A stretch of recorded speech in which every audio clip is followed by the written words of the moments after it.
Hello, everyone, and good morning. Thanks for joining us for Sutta study today with Nisabho. So this morning we'll be taking a look at Majjhima Nikaya 9, and you can follow the link in the live chat if you'd like to read the Sutta along with Nisabho. And good morning so far to Gita, Michael, Ron, Anne, Jens, Alexandra, Kyle, Denise, and Elaine. Good to see all of you. And hello as well to all of our friends watching without saying hi just yet. So at this time, I'll pass things over to Nisabho for this morning's Sutta study. Thanks, Vatisumuna.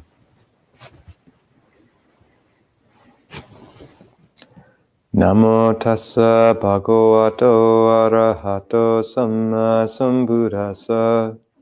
Namo tassa bhagavato arahato sammasambuddhassa. Namo tassa bhagavato arahato sammasambuddhassa. Buddhaṃ dhammāṃ saṅghāṃ namasami.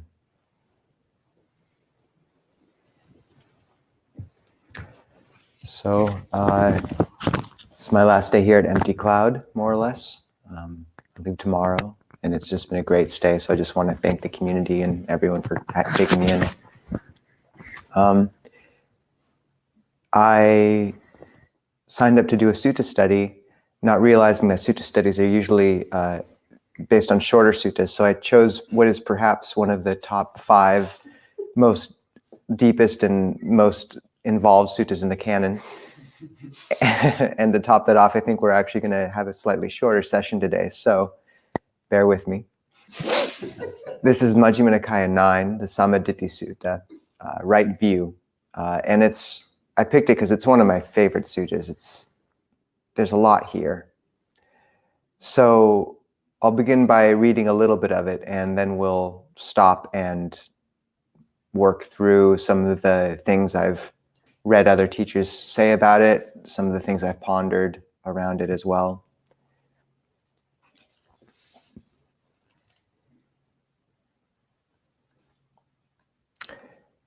So it begins with Sāriputta addressing the bhikkhus as to the quality of right view. And the bhikkhus ask, what is right view? To which Venerable Sāriputta responds, when, friends, a noble disciple understands the unwholesome and the root of the unwholesome, the wholesome and the root of the wholesome, in that way he is one of right view, whose view is straight, who has unwavering confidence in the Dhamma, and who has arrived at this true Dhamma. And what, friends, is the unwholesome? What is the root of the unwholesome? And what is the wholesome? What is the root of the wholesome? Killing living beings is unwholesome. Taking what is not given is unwholesome. Misconduct in sensual pleasures is unwholesome. False speech is unwholesome. Malicious speech is unwholesome. Harsh speech is unwholesome. Gossip is unwholesome. Covetousness is unwholesome. Ill will is unwholesome. Wrong view is unwholesome. This is called the unwholesome. And what is the root of the unwholesome? Greed is the root of the unwholesome. Hate is the root of the unwholesome. Delusion is the root of the unwholesome. This is called the root of the unwholesome. And then he details the wholesome, which is abstaining from all the aforementioned actions. And the root of the wholesome is non-greed, non-hate, non-delusion. When a noble disciple has thus understood the unwholesome and the root of the unwholesome, the wholesome and the root of the wholesome, he entirely abandons the underlying tendency to lust. He abolishes the underlying tendency to aversion. He extirpates the underlying tendency to the view and conceit I am. And by abandoning ignorance and arousing true knowledge, he here and now makes an end to suffering. In that way, too, a noble disciple is one of right view, whose view is straight, who has unwavering confidence in the Dhamma and has arrived at this true Dhamma. Nutriment. Saying, good friend, the bhikkhus delighted and rejoiced in the Venerable Sāriputta's words. Then they asked him a further question. But, friend, might there be another way in which a noble disciple is one of right view and has arrived at this true Dhamma? There might be, friends. When, friends, a noble disciple understands nutriment, the origin of nutriment, the cessation of nutriment, and the way leading to the cessation of nutriment, in that way he is one of right view and has arrived at this true Dhamma. And what is nutriment? What is the origin of nutriment? The cessation of nutriment, the way leading to the cessation. There are 4 kinds of nutriment for the maintenance of beings that have already come to be and for the support of those about to come to be. What for? They are physical food as nutriment, gross or subtle, contact as the second, mental volition as the third, and consciousness as the fourth. With the arising of craving, there is the arising of nutriment. With the cessation of craving, there is the cessation of nutriment. The way leading to the cessation of nutriment is just this noble eightfold path. That is, right view, right intention, right speech, right action, right livelihood, right effort, right mindfulness, and right concentration. When a noble disciple has thus understood nutriment, the origin, the cessation, and the way leading to the cessation, he entirely abandons the underlying tendency to greed. He abolishes the underlying tendency to aversion. He extirpates the underlying tendency to the view and conceit, I am. And he arrives at right view and has arrived at this true Dhamma. So we'll start there, which honestly, this is enough for maybe 3 days or more, or a few lifetimes. To give a brief preview, though, of where the sutta goes from here, is it moves on through what many of you will be familiar with, called Paticca Samuppada, which is the 12 links of dependent origination, which the Buddha described as the origin of suffering, how we create suffering for ourselves. So it's a psychological model where, and more than that in some ways, which basically says that ignorance leads to sankhara, which is here translated as volitional formation, but can mean formations in a broader sense, which leads to consciousness, vijnana, leading to nama-rupa, name and form, leading to the 6 sense bases, to contact, to feeling, to craving, to clinging, to becoming, to birth, to death, and suffering, sorrow, lamentation, pain, grief, and despair. And it's usually depicted as a circle which cycles around and compounds, and once one suffers, one enters back into ignorance. And in the traditional formulation, the cessation of this suffering is depicted as, with the cessation of ignorance, there's the cessation of formations, and so on and so forth through the whole chain until one arrives at the cessation of suffering. So,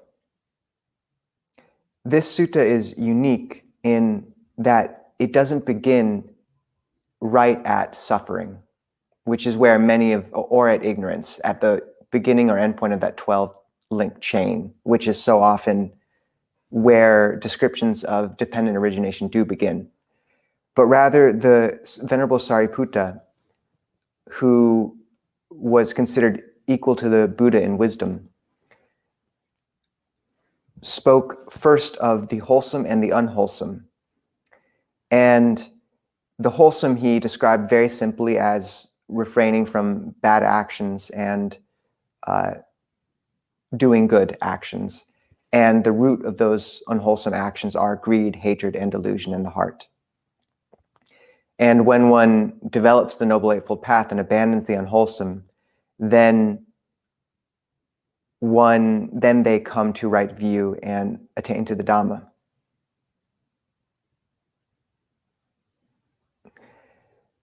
He goes on to speak then about nutriment. And in the Buddhist conception, there are these 4 bases upon which beings sustain themselves physically and mentally.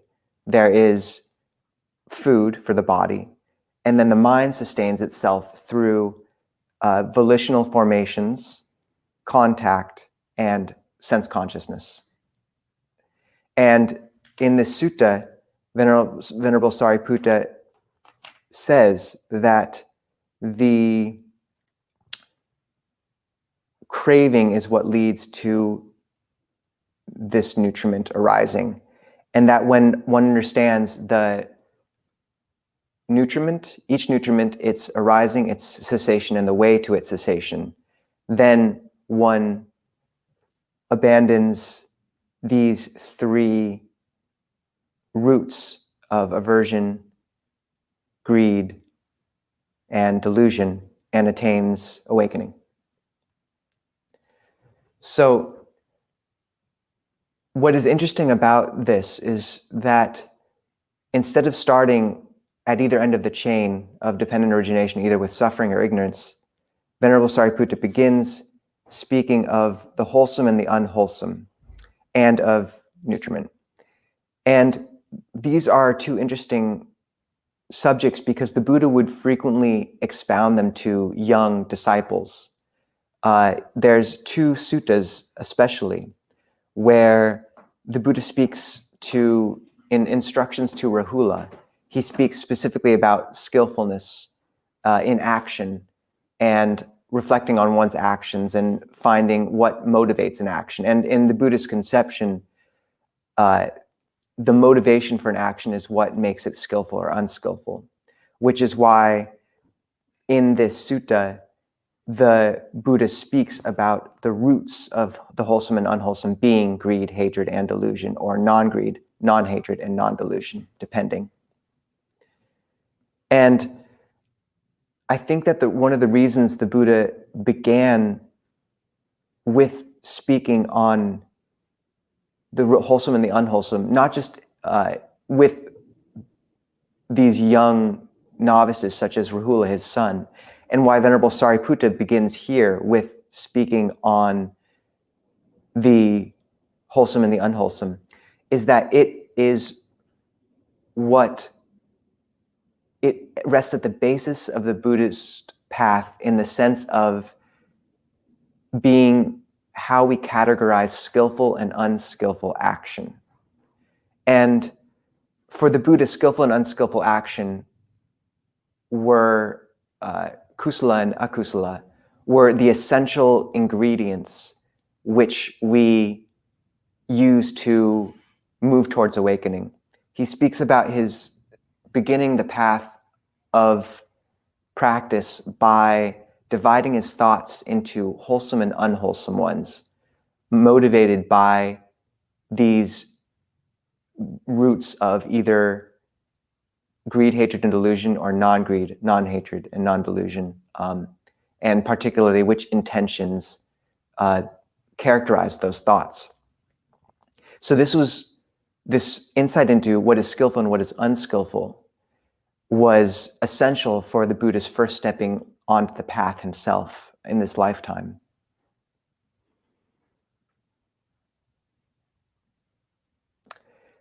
And this is largely because it acknowledges cause and effect. And when one sees that these actions of body, speech, and mind give results, then one can use them as ways of developing the path.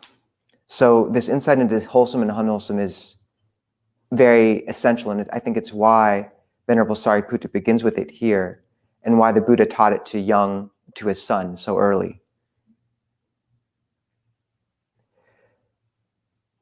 Nutriment was the next section of this sutta, which isn't usually included in the description of dependent origination. And it's also another one of the basic subjects that the Buddha would frequently teach to young practitioners or new practitioners. There's one sutta called the Novice's Questions, where the Buddha outlines nutriment as one basis for new novices who just ordained to begin understanding the Dhamma. And it can sound very esoteric. The nutriments, physical food, contact, intellectual intention, and consciousness seem somewhat strange, especially if you haven't been acquainted with Buddhist terminology. But they're very practical tools, actually. We develop the wholesome and unwholesome qualities of mind outlined in the first part of the sutta by nourishing them, by feeding them, or by starving them. And by moving straight from a description of what characterizes skillful action and the motivations behind that skillful action to nutriment and how we feed and starve those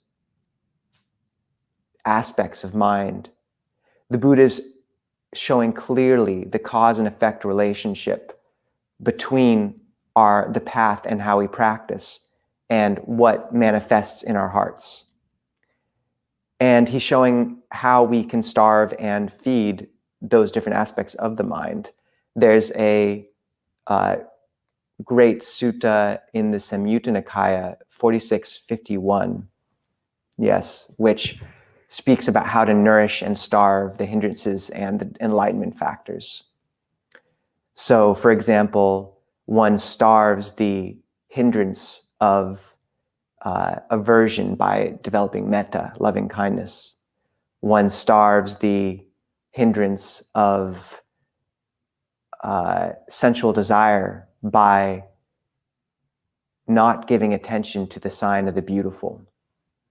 One nourishes the enlightenment factor of aroused energy by giving attention to the sign or quality of arousal of energy and persistence, and so on.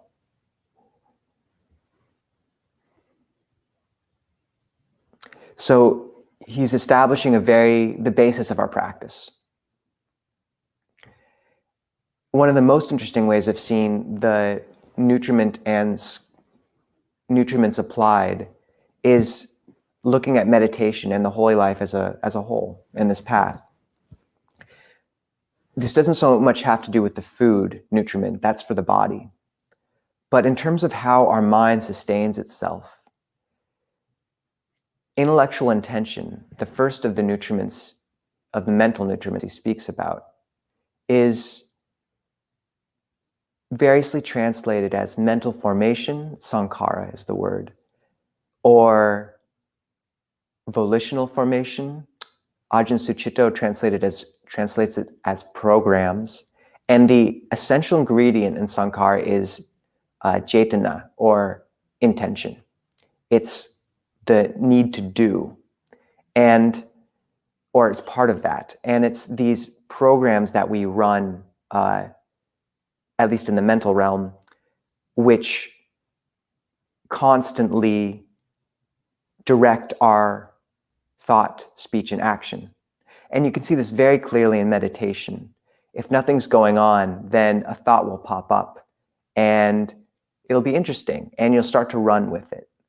And that running with it, that's the beginning of sankhara. You're applying intention to it, and soon you're fantasizing about the pizza you had yesterday and how you'll get more the next day. And soon the monastics all know what I'm talking about. We had pizza yesterday. And soon you're thinking about how you'll get it in the future and what sort of pizza, and so on and so forth. Or perhaps there's that one person who's been annoying you for days, and you bring them, I'm not talking about the monastics here in this case, and that idea pops into your head, and soon you're running with it and creating a story about what you'll say, how you'll show them who's right this time for sure. And this is what our meditation is a lot of the time. And that's because when you close your eyes, the other two nutriments of consciousness, of the mind, have been cut off suddenly. The other two nutriments, once again, are contact, so sense contact, and consciousness, sense consciousness. So these, when we're operating in the world, frequently we're engaged with and nourished by our contact with those around us, with the sights, the pleasures. We're nourished by that in a sense. But then we close our eyes and sit, and that's suddenly all gone. And what we're left with is nothing. So the mind, to fill up that gap, to nourish itself, spins off into intellectual intention. Because it's starving for those other two nutriments suddenly, it rests completely or mostly completely on that of intellectual intention, which is why we can't grow calm in meditation, because our mind needs to feed on something. And if you don't give it anything, then it will just spin off into formations and mental volitional formations, programs, fantasies, papancha, proliferation. However, if we manage to cultivate a meditation practice which is bright, which nourishes the heart and mind, either say,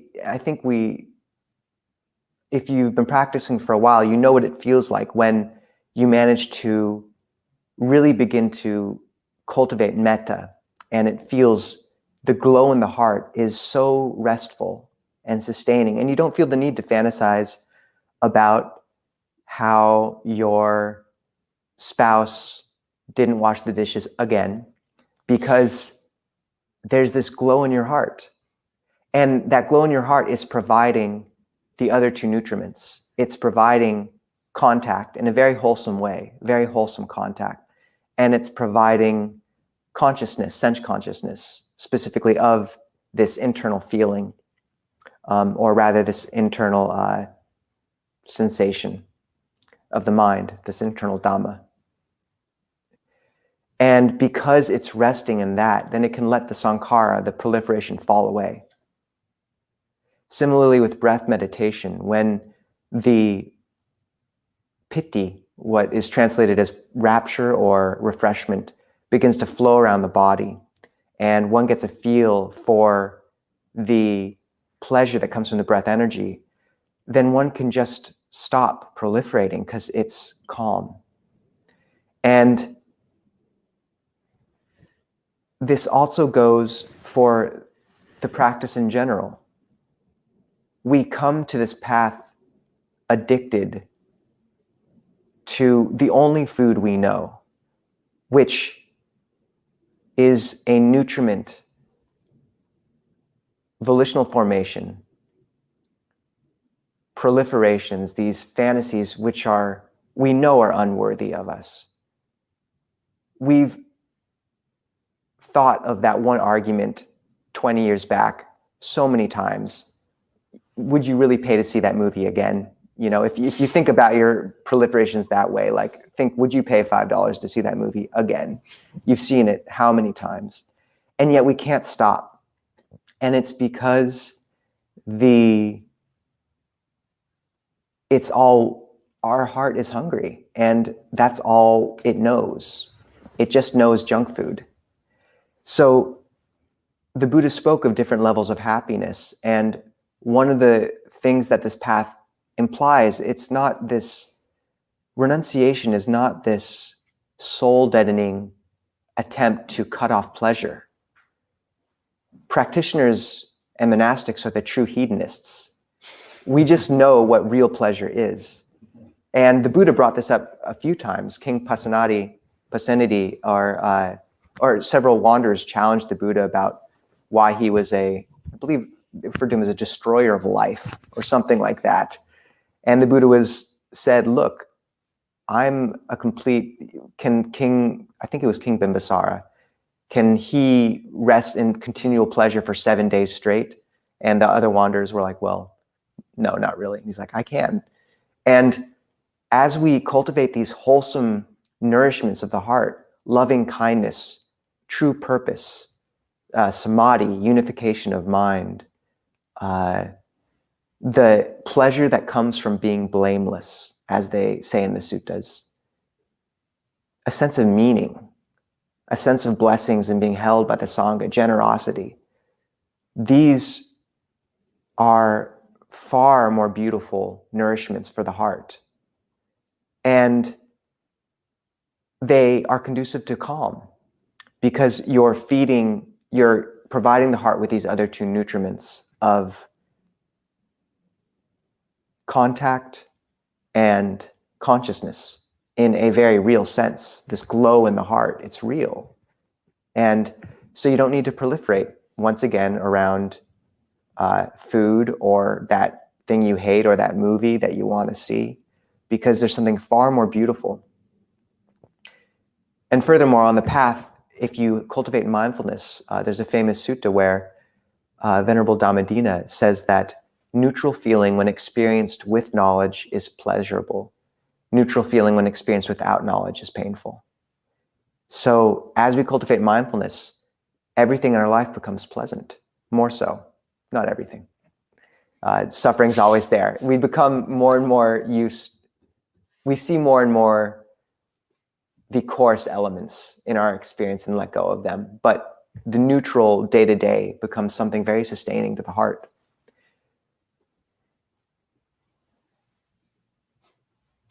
I think we might literally get through 2 pages of this sutta.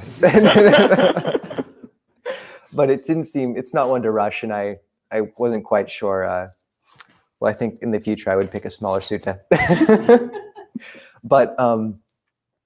But it's worth stopping there and seeing how it applies.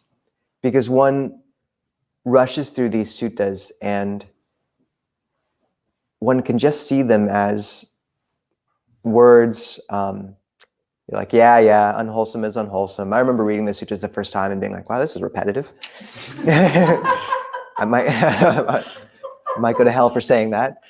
But that's just because I was unwise and did not realize the depth in these words. And you begin to go deeper and you realize the profundity of these, and that their simplicity and repetition was just for the sake of the fact that the Buddha was trying to give us a teaching which would last millennia, and he did.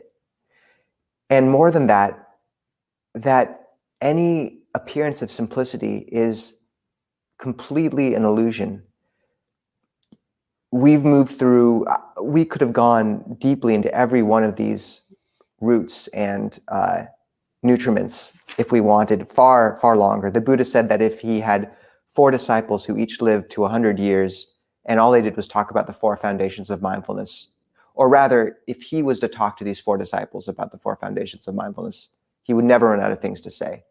They have innumerable implications, innumerable details.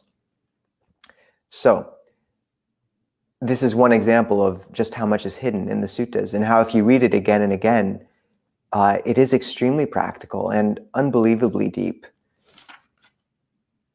And I think that's going to be my excuse for not going into the rest right now, because I couldn't do it justice. So the rest of the sutta is fascinating, though, because what it speaks about is how at each of these links in Paticca Samuppada is related to the next.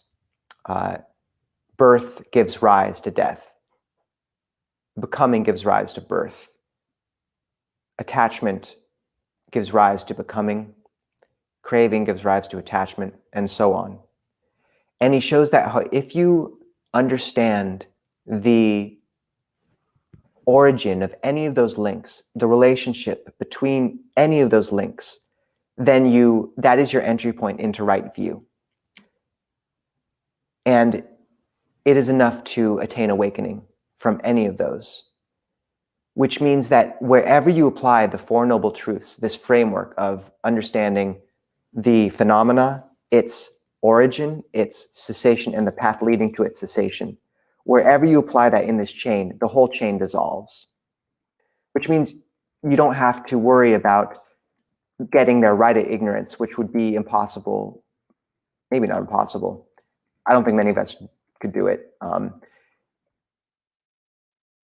To dismantle this whole process of suffering, but rather wherever you are in your experience, whether you're just being impacted by a sense contact, you're just seeing the person you dislike across the room, or you're already deep into the process of birth, which in a mental capacity is what Ajahn Amaro says is the moment of peak excitement. So I think they've researched this The moment of peak excitement when you're purchasing something is right at the checkout, right before you buy it.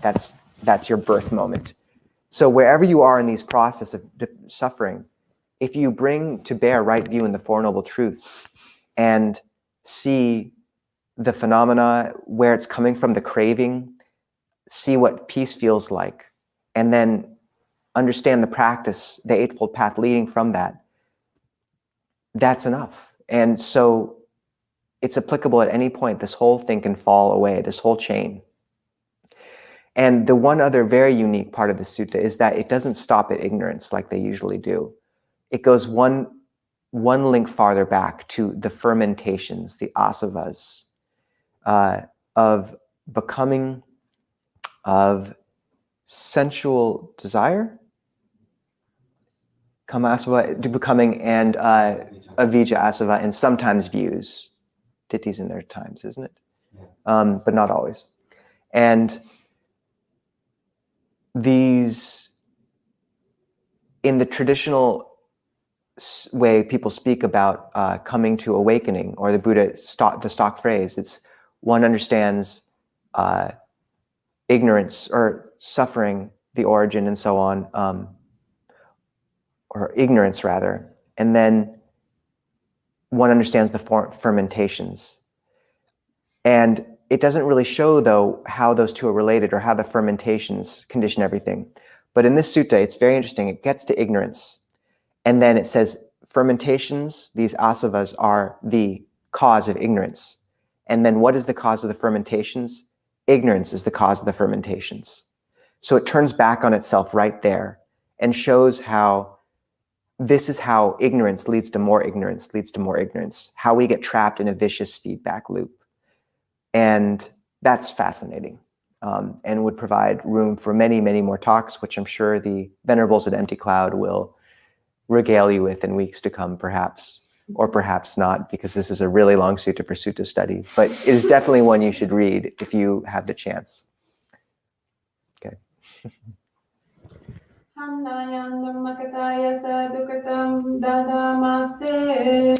Sadhu, sadhu, sadhu, anumodami.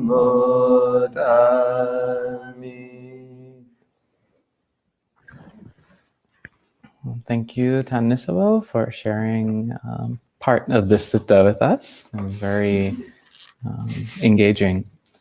And welcome to some other friends joining in, including Aya Vimalanyani. Good to see you, Venerable. How's our friend? Nancy, Shui Mang, Miguel, Sander, Angela, and others.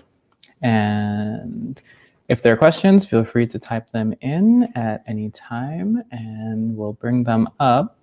But so far, just some comments about missing Nisabho and wishing you all the best on your journey. So you'll still be able to follow Nisabho online. We'll be having, I guess you could say, partnership. So you'll be able to see more Dhamma talks from Nisabho on Buddhist Insights Facebook page, but also you can check out his website, clearmountainmonastery.org. The link is in the live chat, and follow all the different events that will be happening. And the first Friday of every month, we'll be having a possibly dual monk chat where we all chat together, monk style. It'll be very fun. We're getting technological. So definitely stay tuned. This won't be the last you'll see of Nisabho, even if he's not physically here in New Jersey. Can I say something? I was just thinking it would be wonderful for a retreat to be based on this sutta. That would do justice. To go day by day through the different elements. I really agree. Yeah, I can see you up there. Well, I was thinking you, Aya. You're here for a few more days, right? Yeah.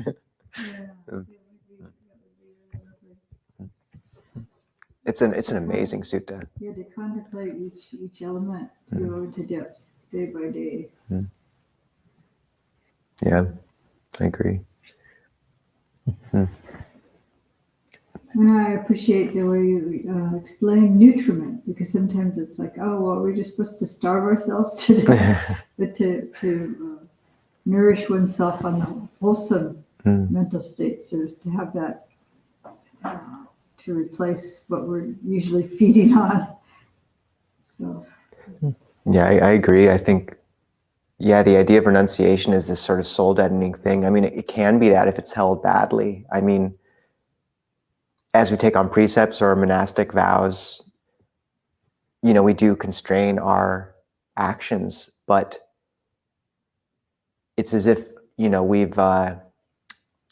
built this cathedral, and if we constantly are just looking at those admonitions of restraint and what we're giving up, it's like we just are pressed against the wall with our hands against the stone, and we forget to turn around and see that these structures open up this vast space for something really beautiful and subtle to manifest. A cathedral's walls are what keep out the dust of the street and the noise of cars, and inside then you have a chance and a space for the rose window to fall on the ground, or incense or chanting and liturgy. So there's this beautiful, the nourishment that comes from this life. I mean, it's more sustaining than anything I've ever had.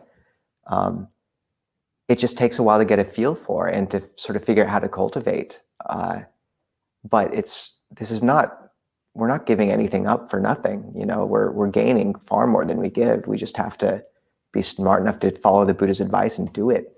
Like Bhante Sudaso says, unsubscribe from Netflix and subscribe to Monkflix, which is apparently this YouTube channel. So, yeah.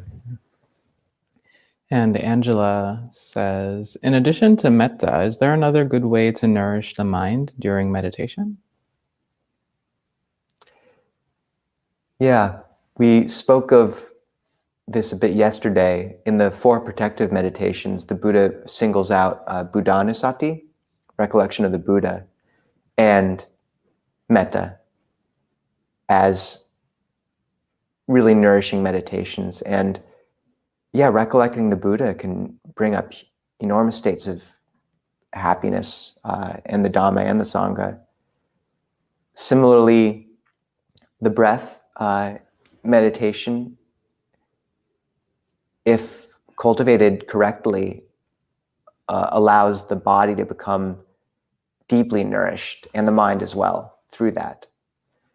And finally, unification of mind, if done correctly, samma samadhi, right concentration, based on, I believe, any correct object will be deeply nourishing for the mind as well. And you meet monastics with very strong samadhi. In Thailand, I've met some teachers just renowned for it, and they just shine. But there's also this quality of coolness about them. But it's infectious. It just is, they've got a lot of wealth to give out in that sense. So yes, concentration and such. And then recollecting one's good deeds. The Buddha spoke about recollecting one's sila, morality, recollecting the devas, the angelic beings, and thinking what qualities these angelic beings have, I also have. So all those things can help. And Denise says, so the practice shows us how we're feeding, and then also shows us how to feed better, and then shows us how to let go of all feeding. Yeah. Yeah. Just summarized the Buddha's path pretty well, I think, actually. I mean, yeah, but the process of replacing our food happens little by little and imperfectly.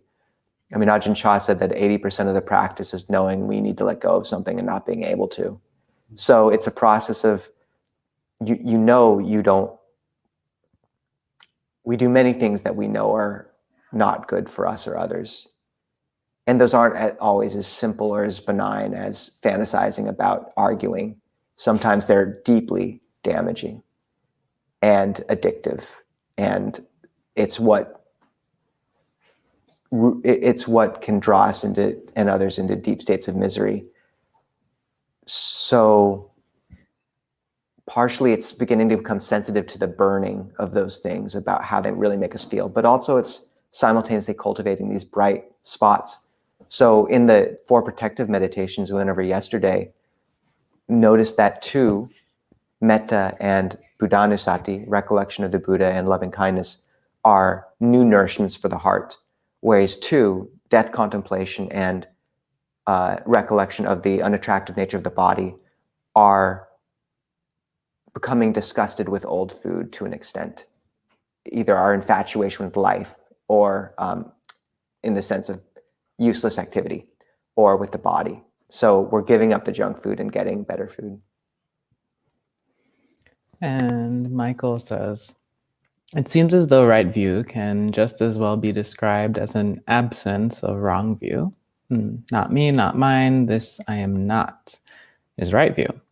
It's almost easier for me to see it that way because I've always seen lists of qualities of right view, but leaving me with the question, so what is it? That is to say, taking one corner of this sutta is enough for my meditation. Yeah, that's great. And yeah, there are different ways of looking at right view in many senses. I think it's helpful to recollect that at its most basic level, right view is right knowledge, and lack of ignorance is knowledge of the Four Noble Truths applied to one's experience. And it's the vijja, which is the opposite of avijja, ignorance, is, and the Buddha says this in several places, that this is the most basic element of right view. In the Kachana Gota Sutta, he says it. In this respect, one's knowledge is independent of others. One knows this is stress, this is the origin, this is the cessation of stress, this is the path leading to the cessation of stress. And yeah, so sometimes there are these different implications of right view, obviously, but sometimes bringing it right back to those Four Noble Truths is very helpful. And it's the knowledge of an applied skill, so it takes time to develop. It's not just book knowledge. Yeah, but we begin to be more sensitive to our suffering and the causes of that suffering. That was the final question online. I don't know if there's anything else from the live in-person audience. So thanks everyone for joining. I'm always glad to see familiar names, but also new names as well. And you can come back this evening for another Dhamma talk from Nisabho, I believe, the second part of protective meditations. So join us then if you can at 7:30 p.m. And if not, you can come back tomorrow at 8 a.m. for Sutta study, and then Friday evening tomorrow at 7:30 p.m. for monk chat, where you'll have a panel of monastics to ask any lingering questions or any questions about other things related to Buddha, Dhamma, and Sangha. But for now, we can end with 3 sadhus. Sadhu, sadhu, sadhu. And enjoy the rest of your day.